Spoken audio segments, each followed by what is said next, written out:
Hello. All right. I think we're live. Let's see here. Microphone good. Everything good.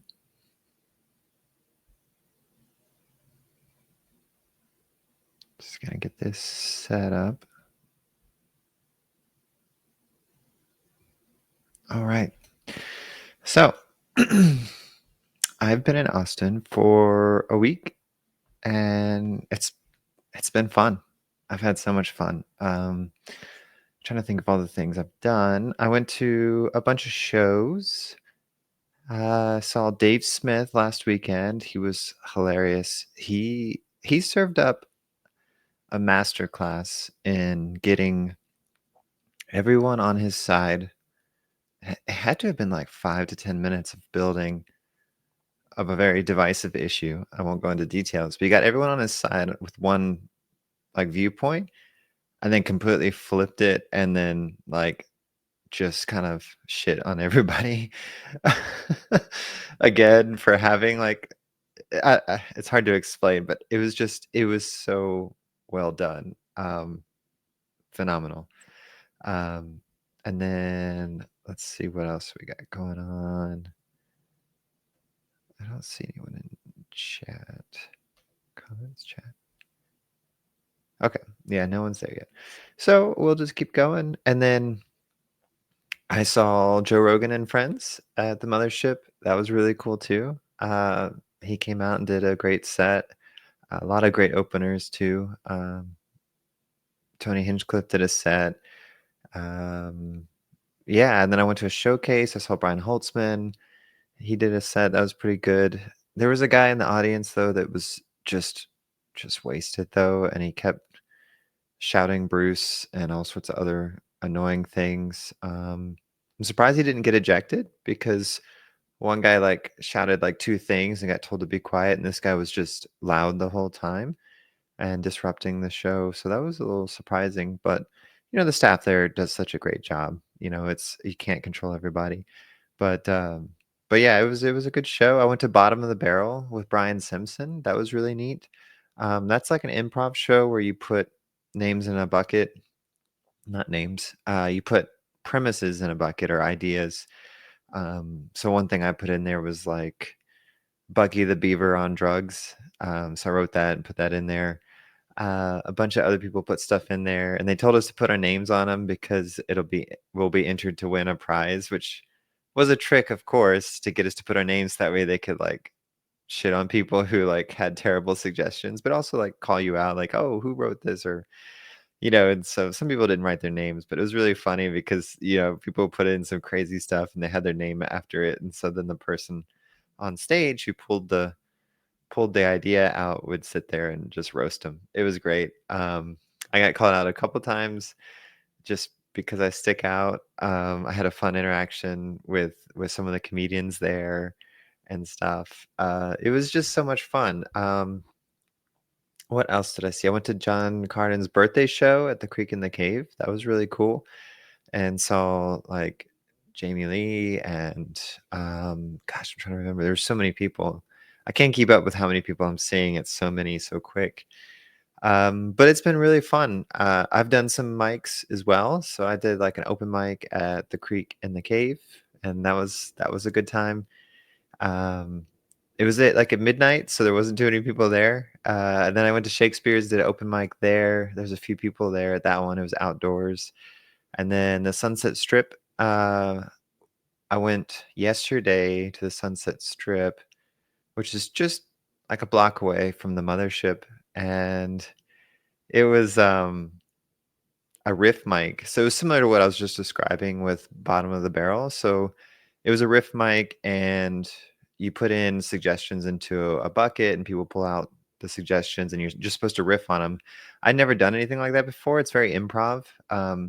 So I went and tried that out. And at first I was so terrified because I was pulling things out. I'm like one of them was like explicit lyrics in music, and I didn't really know what to say about that. Another thing was acid tripping, which I've never done acid, so I didn't know really where to go with that. But then I pulled out one that was biology was the was on the thing, and so I riffed on that and just kinda went with the whole I'm, like, defying biology by being trans and taking hormones and stuff, and, I made a pretty brutal joke about being unstable and shooting up schools, which was risky, but everyone laughed really hard at it, so, I don't know. I think maybe we need a little bit more time before that one can go public, but I think there might be something there, and so it was kinda neat to riff on it, and as things come to mind, people laugh, and then you can go back and write about it later and see if you can't find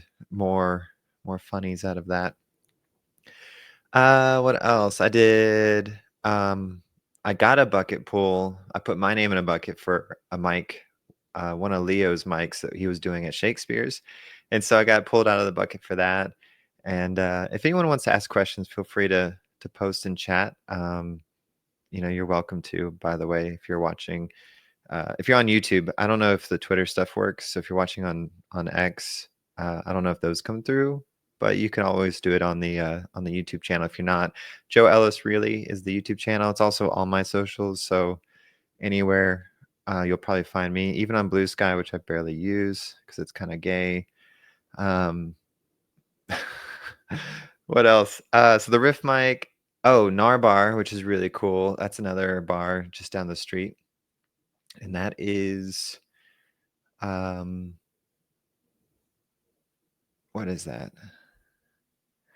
Oh, Nathaniel. Let's see here. Nathaniel says, "Are you ever going to come to Des Moines, Iowa?" I don't know. Invite me. And when I mean invite me, like find a way to get me there and pay me to be there, I guess, because I'm hemorrhaging all my savings right now being in Texas, and so it's just trying to make the most of it. But yeah, if I get a tour, I would love to tour around and check out different places. I'm getting a lot of requests, but thank you for that. I'll hide that one. But what I was saying is I've been hitting different mics. Narbar open mic was really fun. And then I got pulled out of the bucket for one of Leo's shows at Shakespeare's, which was really cool. And I might go to Narbar again tonight as well. But I got to do 8 minutes at Leo's show. So that was really kind of him. Um, Let me just pull up his info so I can give him a proper shout out because I can't remember his name, his last name. Leo Kanopka, Leo.comedian. So shout out to Leo.comedian for hooking me up with a spot and giving me 8 minutes. That was really fun. I got through a lot of material and I think I cracked just about every person in the audience at some point. Not all at once, but it was interesting. It was really fun though. That was a good experience too, just trying to get stage time.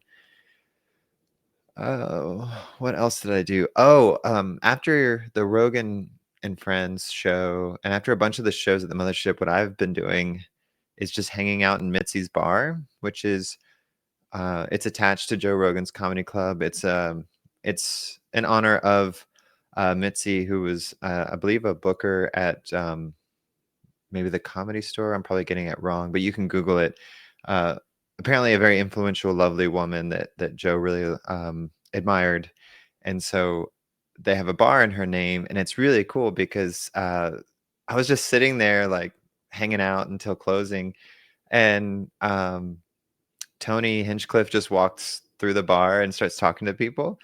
And I walked up to him and he's like, "Oh, look who's back in town." And I told him some silly, goofy joke about Mark Maron sending me there to investigate because Mark had like talked some stuff about it not being trans inclusive here in Austin and stuff. But yeah, it was really funny. So it's cool to be recognized.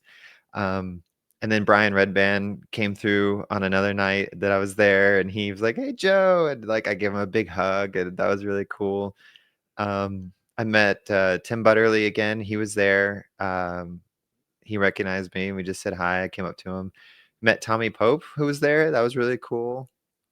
It's just crazy. Like they're just hanging out and walking through and being with the people, which is really nice of them to do because sometimes it can be overwhelming, I think, to get that much attention all the time. But um, one thing I was surprised, I didn't realize what would happen is that when I'm going to these shows at the Mothership, there's a lot of Kill Tony fans there going to shows as well, and a lot of them are recognizing me, and I had the most awkward moment that I was coming out of a show in the lobby. There's, like, some of the comedians that were in the showcase or whatever you just watched will hang out and chit chat with you while you get your phones unlocked and everything.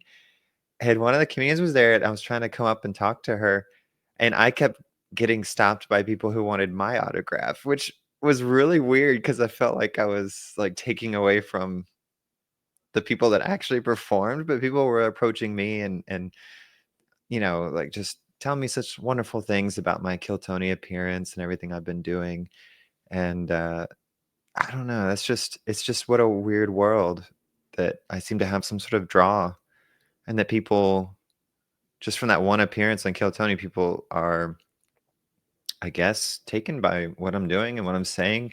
After the Shakespeare's mic that I did for 8 minutes, I had 2 people come up and say that they remember me from Kill Tony and were really inspired by my story and just they gave me hugs and stuff. And I've been carrying around the Black Hawk Tua stickers that I made, and so I just give them out every time someone recognizes me. I give them a sticker, and it kind of makes their day, which is really cool.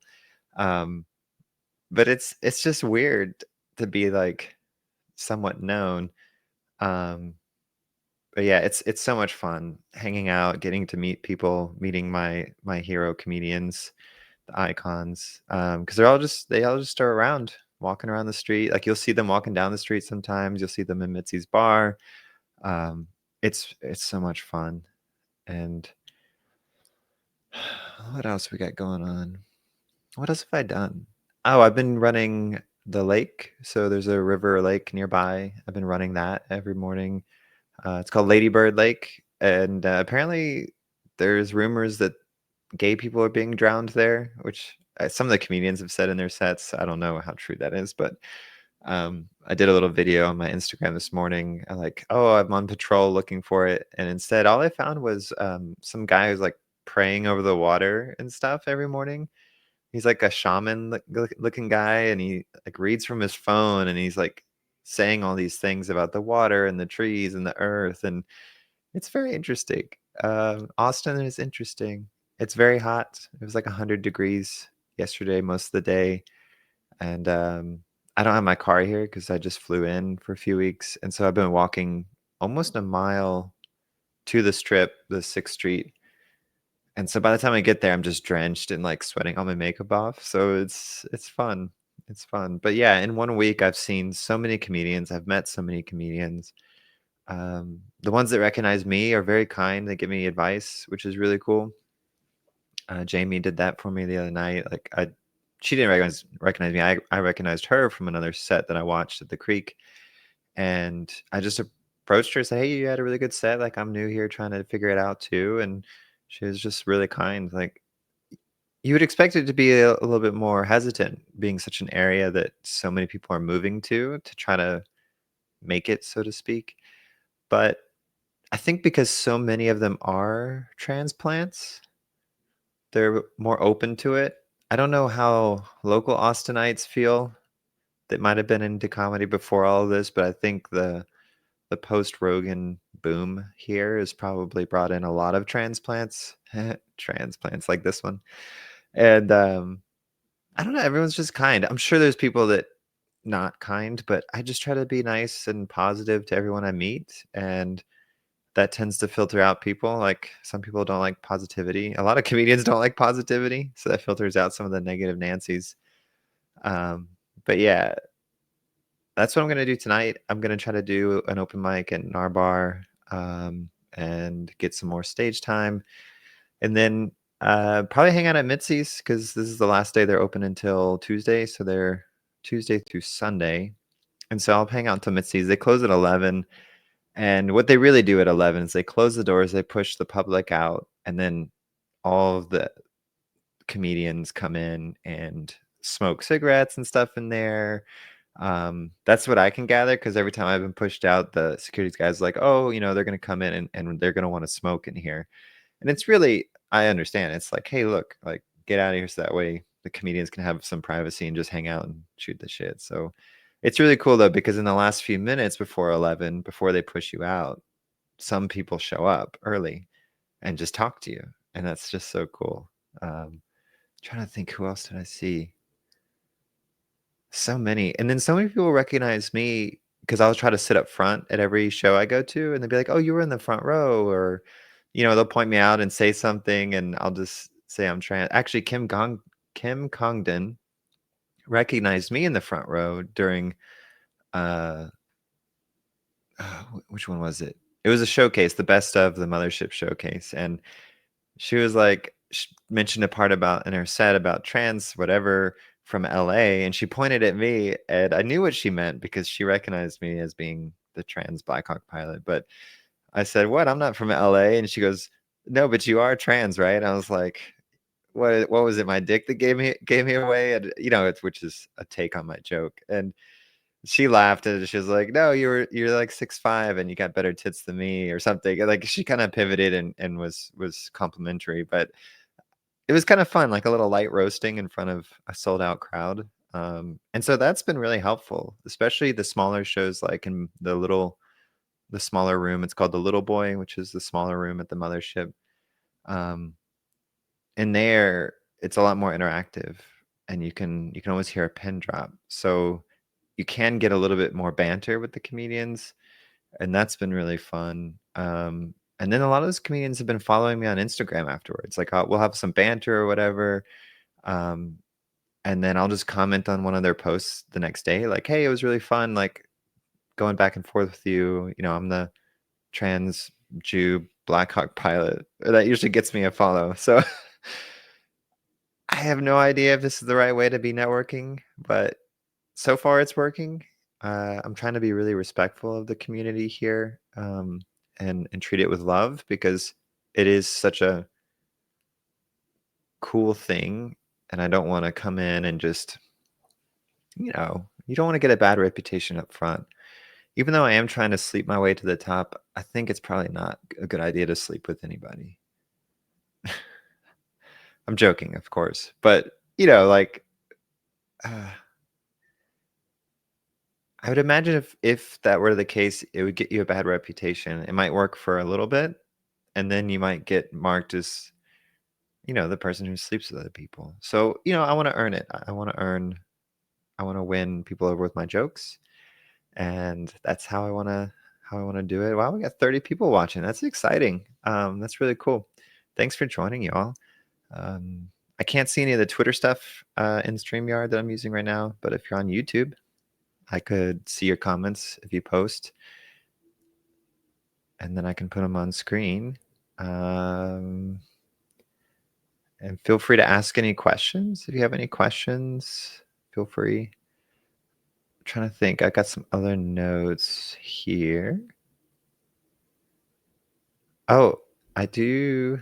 Oh, thank you, Nathaniel. That's so sweet of you. Nathaniel says, "Thank you. You are fantastic." I try. One of the bartenders, actually, not to toot my own horn about compliments, but one of the bartenders at Shakespeare's, her name is Joe, which is cool. And we connected the last time I was in town when I did my first Kill Tony appearance. And she was like, "Oh, I saw your set just last night when I was walking out." And I was like, "Oh yeah, yeah." She was like, "You got everyone to laugh at some point, and this and that." And I was like, "Wow, like that's really sweet of you to say." She goes like, "Wait, do you not get feedback like this?" I'm like, "Well, I don't get much at all. Like, I get obviously the Kill Tony appearance I got a lot of feedback from, but when I'm just doing set after set after set at all these open mics, I can't tell if I'm doing well. I know the jokes get laughs because I've used these jokes at other places. Even some of the new ones I try get some laughs, but these bartenders that work these bars see a lot of sets. So I just assume I'm mediocre, and when they say like, "Oh, you're doing really well," or "You're really sticking out in a good way," that feels really good. Like it shows that like all the hard work I'm putting into this is paying off. And I think sometimes I get a pass just because my story is so unique and interesting that even if it's not that funny, people find it interesting. I don't know. Um, just trying to tell secrets on stage. I think that's what Mike Birbiglia says in his Working It Out podcast is you got to tell secrets. And while some people say, "Oh, if you make your whole set about being trans or whatever, that's what you'll be known for." But at the same time, I think so many people wanna know that, what it's like and what it's like experiencing it, especially from a very honest and reflective nature that I try to bring is like, "Hey, this shit's funny and weird." Like, being trans is funny and weird, and these are the things that happen. Like, I take these tablets and that helps me grow tits, and, like, it's just like I try to offer the things that people are too afraid to ask or might be curious about, and, like, dating and what that's like, and how I had to get, divorced from my wife and what that was like, coming out to my kid, who at the time was a teenager. Well, she still is a teenager, but at the time, a younger teenager. Now she's 18 and out of the house, but, like, coming out to her, like, I think people are just interested from those stories, and I just make them a little bit funnier. And then the fact that I'm just too many things, being trans, Jewish, a veteran, a Nickelback lover. Yeah, I don't know. I don't get it. Uh, Life's too short to live one life, so why not do it all?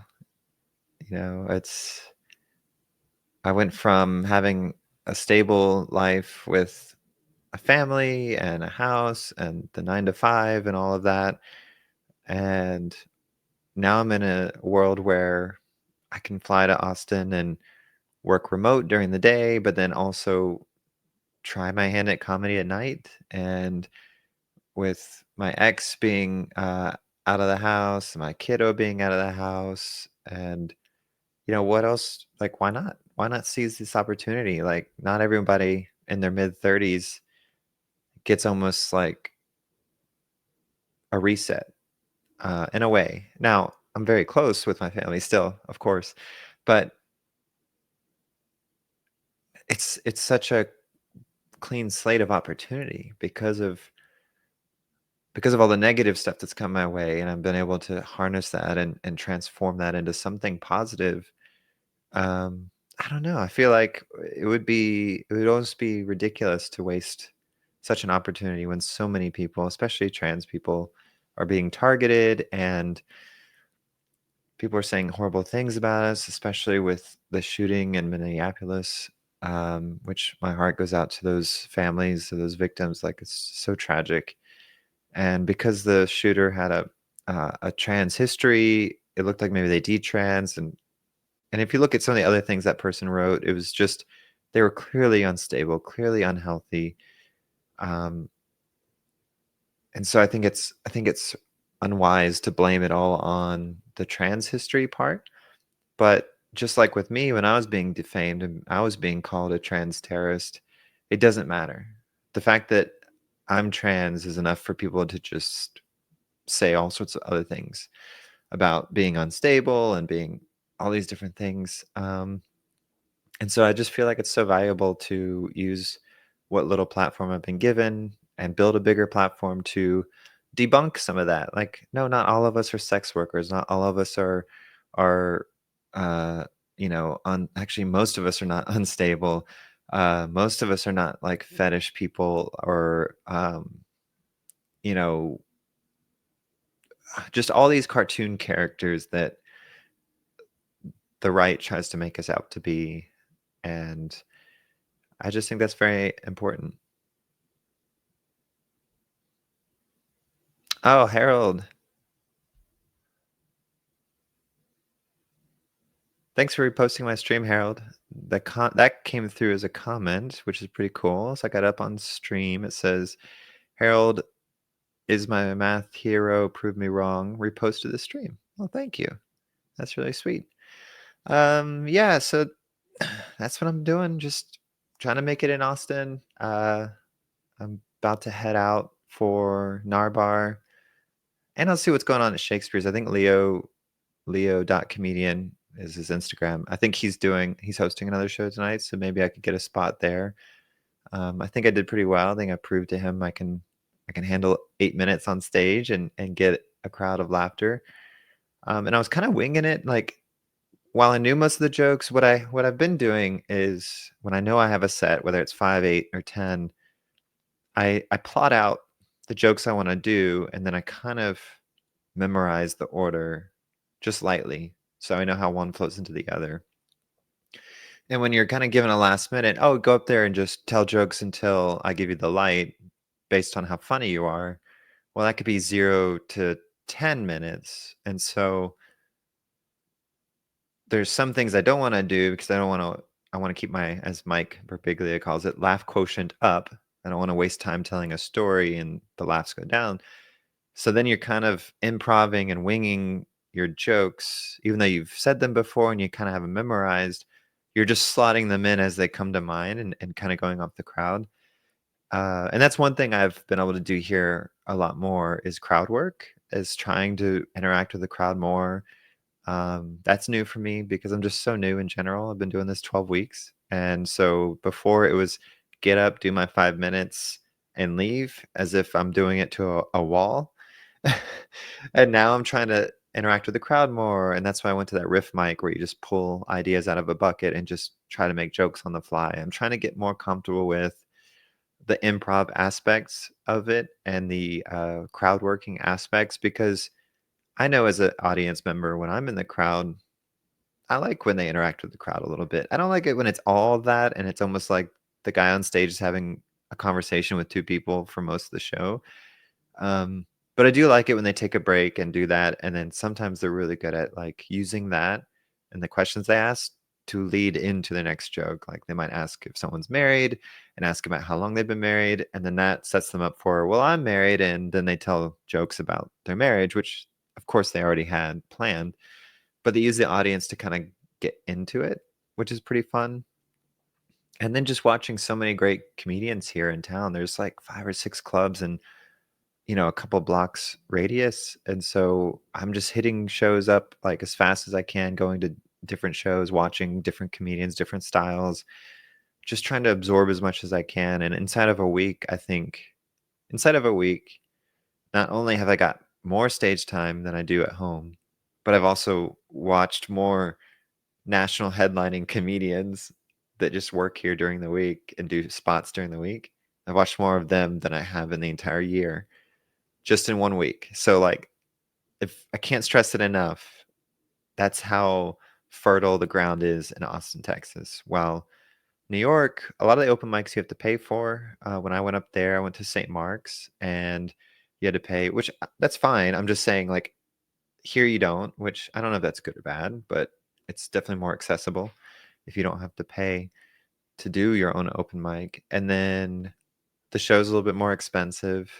Um, But yeah, the Comedy Cellar, I was there in New York, saw a bunch of comedians, but it's just more expensive in general. Like even the city is just more expensive. It's a train ride away for me from Virginia to go to New York City.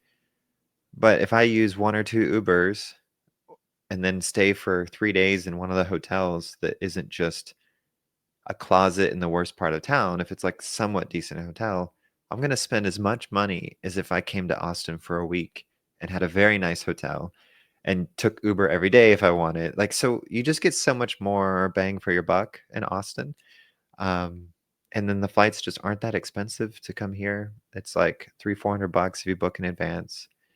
And I have reserved an Airbnb for the end of October. So November 1st, that weekend, I'm actually going to drive my car out here to Austin from Virginia, and I'm going to do 3 months because just from this first week alone, I'm convinced I'm convinced that it's worth it. I can do it. I can get better. I think I can become a regular at the Mothership if I just keep grinding and keep doing what I'm doing.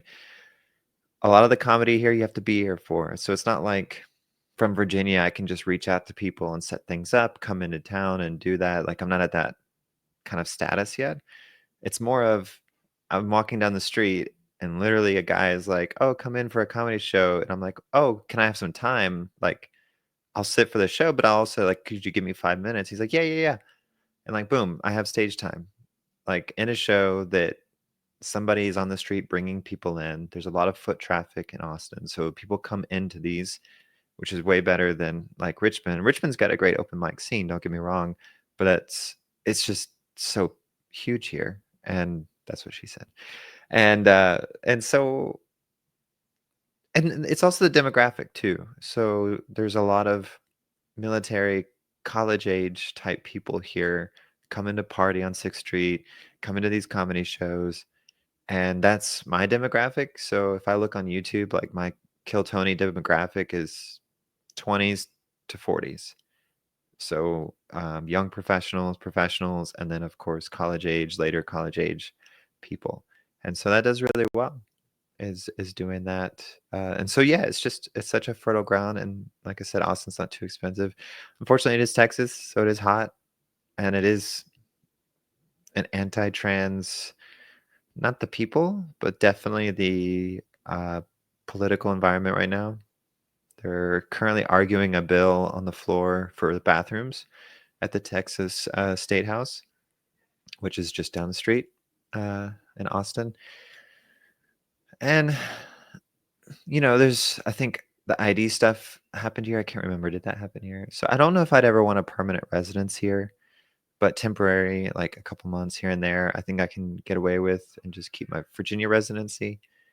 That would probably be best. I do like that they have reciprocity with the concealed carry permit that I have, so I can bring my guns here, which is great. I do love my guns, and there's a really amazing racetrack here, Circuit of Americas. It's like Formula One, and they do high performance driving events where you can get your car out on the track, similar to what I just did a couple weeks ago in Virginia. And so that's really cool. So like, there's a lot of things that I would like here. I don't like the temperature, but the winters are super mild. So that is one plus.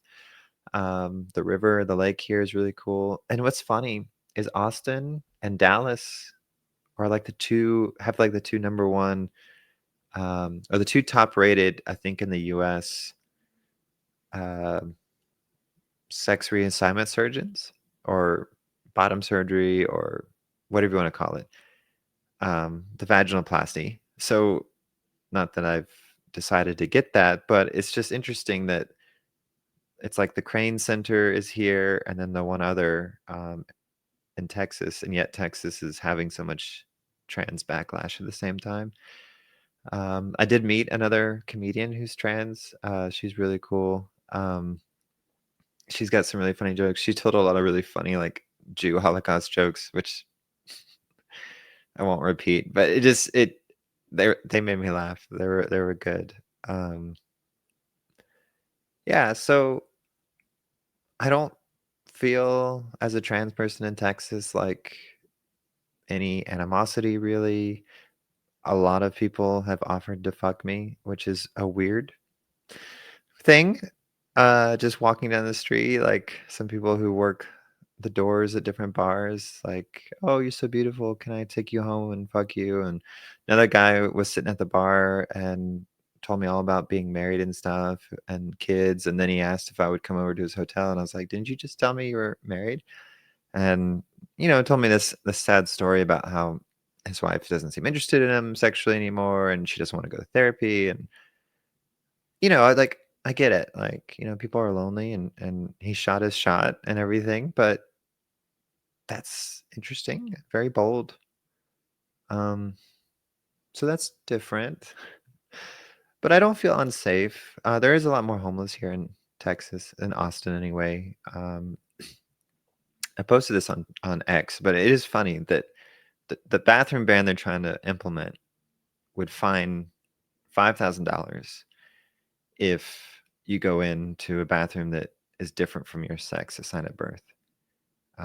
So if I went to use the women's restroom, if this bill passes, if I went to use it, I would be fined $5,000. But if I go out in the street and pee, like the homeless do, and drunk guys and everything else, and I wasn't doing it intentionally to expose myself, I just went to pee, that's $500 public urination. So it seems like, considering there's more homeless and Texas than there are trans women. It seems like their priorities are in the wrong place based on that fee structure. They want to punish trans women or trans men way more than take care of the homeless population or put more bathrooms out there that are unisex or anything. It's just like, what are you all doing? Like, you literally have people exposing themselves in public and peeing in the streets where everyone, kids, adults, everyone. But if I go in and use a bathroom that is different, as in if I go to use a women's bathroom and I go into the stall, shut the door, no one ever sees me, no one ever sees any of my genitalia or anything, that that would be $5,000. But if I go out on the street and pee against a wall where people can see and everything, $500. Just doesn't make sense. So Texas is kind of weird in that sense. They claim to be free and Republican and all that, you know, America stuff. And at the same time, they're trying to ban weed vape pens. They're trying to ban weed. They're trying to the bathroom ban. Like they're trying to take away a lot of things. And I get that the bathroom issue is a little bit different. They claim it's for women's, rights or women's protection. But outside of that, they have like all these other weird laws. Like they call them, I think, blue laws or something, where you can't buy alcohol, but until after a certain time on a Sunday, and like, it's just like you're not that free, Texas. You're not that free when you have all these regulations, and yet in Virginia, I don't have any of those rules. Like, you buy liquor when the liquor's open. You can go and buy a beer at Walmart if at any time of the day. Like, there's no rules about that. And so I don't know. I don't think it feels more free than Virginia. I think Virginia feels more free than Texas in that aspect because, yeah, I don't know. It's just goofy. It's a weird world we're in. It's a weird world that I'm in. I never thought that I would be recognized and giving autographs at a comedy club. But it's cool. So I'm trying for Kill Tony again. So I signed up last Monday. I didn't get pulled. I also signed up for Comedy Mothership open mic, which someone told me is more like an audition. That if you do well at the Comedy Mothership open mic, which is Joe Rogan's club, if you do well at that, which they pick 16 people every Monday to do, that you just sign up and they say it's random. If you do that, then apparently it's more like an audition. If you do well, you'll actually get a callback, which I didn't know that. You get 3 minutes. If you go over through your 3 minutes, you're basically blacklisted for a little while because you cannot run the light at all. It has to be under 3 minutes. But I'm gonna try for that because which I've been signing up for too. I just haven't gotten picked. So I'm trying for Mothership Open Mic and Kill Tony every Monday. Oh, Nathaniel posted something.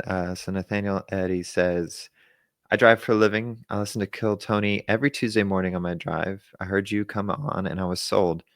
You just seem like a really interesting person and your jokes are funny. Oh, thank you, Nathaniel. I really appreciate that. Yeah, like people tell me that. They tell me I'm interesting and stuff. And sometimes I worry that outweighs the funny part. Like I hope that the laughs match the interest that's happening around me. And so hopefully we'll get there. But then again, if people like me and they enjoy it, it doesn't matter. Like if they're going to come out to shows and buy tickets, then that's all bookers care about. And I could just do a TED talk for an hour, and if people buy tickets, then I'll still book shows. So, but yeah, so they Kill Tony. I'm going to try again this Monday, and then the following Monday, and then I go back home for a day, and then I turn around and get on a flight for the United Kingdom. I'm going to go there. And I go to my annual skate retreat where I skateboard in the woods. It's like an adult summer camp. They set up ramps and stuff. It's really fun. It's called The Skate Retreat. You can find them online, Instagram or their website, The Skate Retreat. I'll be there for a couple weeks. I am participating in one, and then this year I'm actually volunteering at the Learn to Skate portion, which is like for adults who maybe have never tried skateboarding and they want to, or they're very unsure. And so it's like a really cool environment to teach. And, I love that. I love giving back. So I'm going to work part of a camp, and then I'm going to participate in the other part. Um, and then I'm gonna come home via Amsterdam. I'm gonna stop in Amsterdam on the way home for a weekend and enjoy that city. Shout out to Tori, who owns a karaoke bar there in Amsterdam. I know her. I met her a couple years ago when I first went, very early in transition, scared to go out at all. And so she's kind of seen me over the years, which is kind of neat, slowly become who I am today. But yeah, I'm gonna go see her and hang out with her and her friends. Oh, and while I'm in the UK, the documentary that I'm being filmed for is going to film me there. So they've been filming different like portions of my life since May. Um, so they captured me in Austin last time I was here in June, and they captured me actually getting pulled for Kill Tony and everything. So I was really lucky that I got pulled. Um, they couldn't go into the mothership. They told them, you know, you're not allowed to bring your cameras in here, but they captured me in the alleyway and stuff as I went from the bar to the mothership's back room, um, which is just a hallway that takes you up to the stage. You don't go to the green room or anything like that.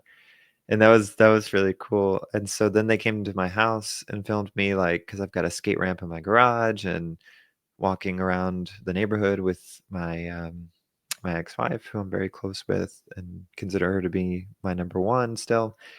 And then, oh, I went to the racetrack, and because that's something I like to do, is do like the driver schools, high performance driving events. So I took my Audi RS7 there, and they filmed me there doing that. And so that was really fun too.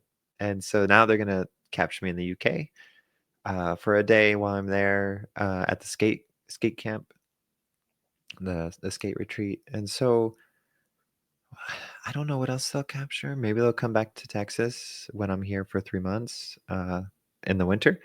I am looking forward to the winter being here because it's gonna be so much better temperature-wise, and I only say that because you queue up for, like, Mothership and different places, you queue up outside, and so it can be, like, 20, 30, sometimes an hour, um, waiting, and I am just drenched right now because it's, like, 100 degrees because it's the afternoon, so it's the hottest part of the day. The concrete is just radiating heat into your face. Reminds me a lot of Iraq, so but the winter is super mild, and so I'm excited for that because that'll make hanging out at Shakespeare's pub, which is where you hang out and wait for the bucket pool for Kill Tony.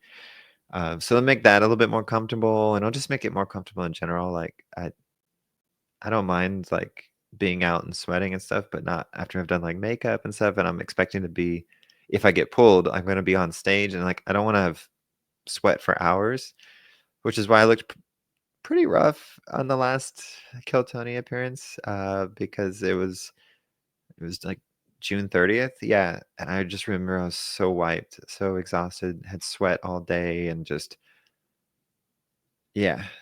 I wish they had a mirror right before you went out because, like I said, they just shuffle you in and you get shoved out on stage. It's not like a whole lot of time to check your hair or anything, which is why like my hair was like kind of whack and stuff. And uh, it's a whirlwind. And so anyway, hopefully I'll be less nervous this time, and be able to take it in and absorb what's happening in the audience, what's happening on the panel. So I'm really excited. So hopefully bumping into Tony the other night and just joking with him about Mark Maron, like hopefully that, I don't know, like maybe it's still random, maybe not, but hopefully people see that I'm here, I'm hungry, I'm trying to pay my dues and work for it, but that this is what I want to do.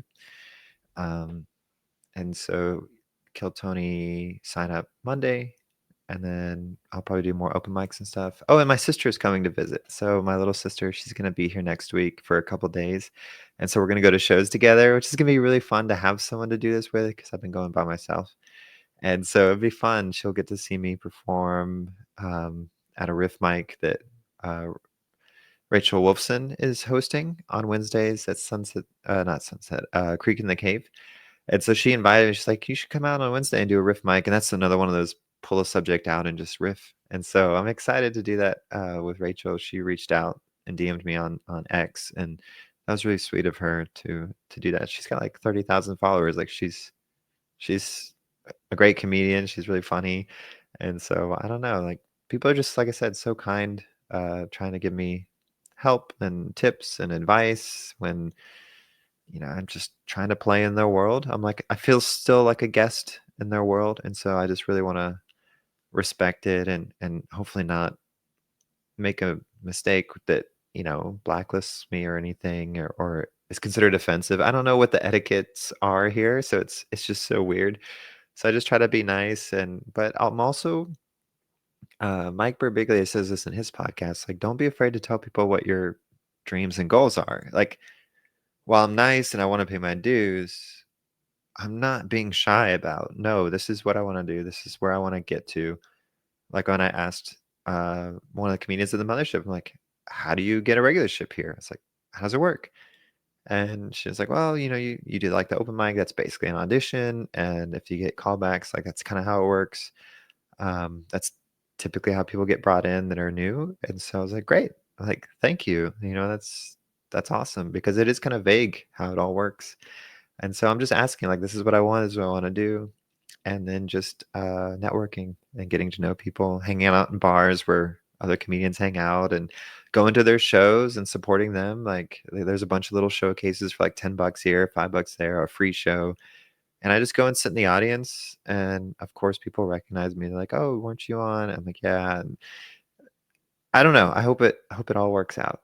Um, Someone tell me if it's not. Someone tell me like, hey Joe, like you're being an asshole for doing XYZ. Like I'll gladly learn from it. So don't for any of those out there that might be in Austin, it might be one of the comedians that I'm talking about. Like if you see this, don't be afraid to tell me like, hey, you're overstepping, or hey, maybe do this. Like this will go over well or go over better with the community because it's a beautiful thing that Joe Rogan and all the other comedians here have kind of built.